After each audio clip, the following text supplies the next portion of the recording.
Yun, eto ulit. Meron ulit tayong dumating mga bossing. Eto, tapusin nyo yung video para sigurado kayong sulit yung inyong makikita. Eto mga boss, BD series ulit. Premium black naman siya. Black gold ang kulay niya.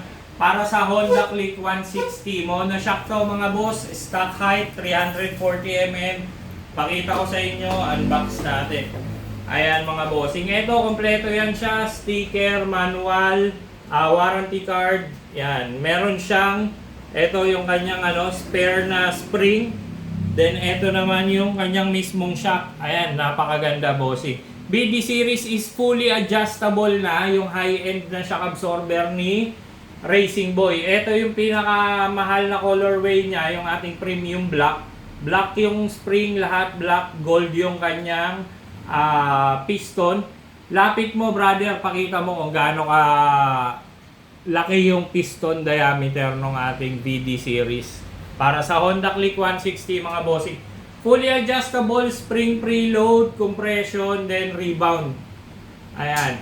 Dito sa atin, kapag nagpakabit kayo dito mga bossing, libre na yung tono. Advice nyo lang kung kung lagi ba kayong may angkas, advice nyo sa mekaniko natin para maitono natin ng tama yung shock absorber na ikakabit sa inyo. Kasama na rin dyan mga boss yung instruction kung paano mag-adjust nung shock absorber.